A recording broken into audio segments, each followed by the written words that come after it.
Today's power player is my friend Peter Kiernan. He's a former Goldman Sachs partner for nearly 2 decades. He's the president of a multi-billion-dollar hedge fund and the former head of the Robin Hood Foundation. He is a philanthropist, a venture capitalist, and if he wasn't busy enough, he's got a new book that is now topping Amazon's and Barnes & Noble's bestseller list. It is a rocket-fueled ride from number 87,199 last week to the top.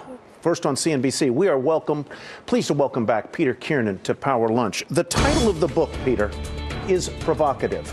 And I'm going to put it up here. I'm not going to say it. Look at that. Take the shot, please. There it is. Becoming China's rhymes with rich. They didn't teach you this language at UVA, did they, Peter? No, they didn't. And why such a provocative title? Well, I wanted to do something that was literally like a defibrillator on the American spirit. Right now, I think we've basically convinced ourselves that we can coast along. If you and I were given the job of writing a book called or thinking through how you manage in uncertain times, we'd ask 2 questions. I wouldn't read it. We'd ask 2 questions, wouldn't we? We'd say, number one, what are the things that are keeping us frozen? We're frozen like an almond in a piece of toffee. What are the things what's the architecture of that divide? And then anybody trying to manage now would say, what are 20 or 30 problems, and let's prioritize the top 10 and really focus in, hone in on them, and go out and solve those problems.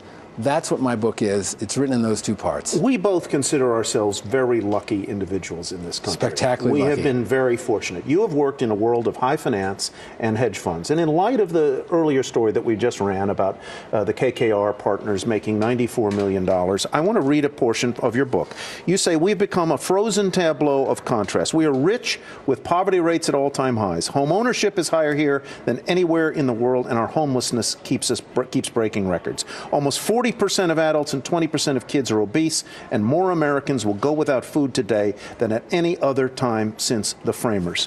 In light of your feeling about that, which I know is heartfelt and sincere, what do you think when you see individuals making $94 million a year and paying taxes at an extremely low rate on them? Look, it's a stupendous amount of money to make. I think the challenge is whenever the issue of taxation comes up, we have this rabbit warren of tax policy, tax law, tax code. It's impossible to fathom. You know, there are people who spend their lives looking for every twist and turn.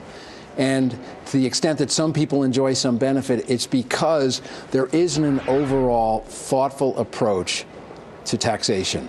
Now, whatever it is that they might be able to claw back from the Henry Kravitzes et al. Is just a piece of a much bigger mosaic. We're running about $1.3 trillion deficit right now. And what's striking about that is we have to borrow about 42% of that.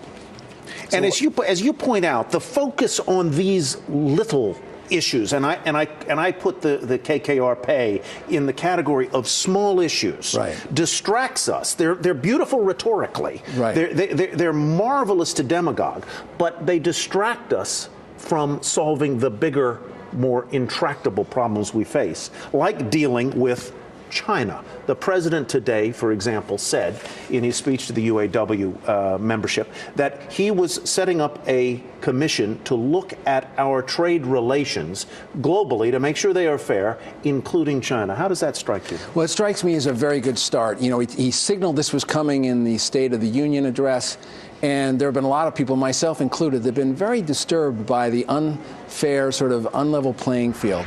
You know, that's a currency that's been kept deliberately weak. And in one single day in 1994, they revalued that currency by 50%. Since that day, China has created 10 million jobs, and the United States has lost 6 million manufacturing jobs. Now, many of those jobs, I'm sorry to say, will never return. But the simple fact is we have exported some of our unemployment, and China's been the beneficiary.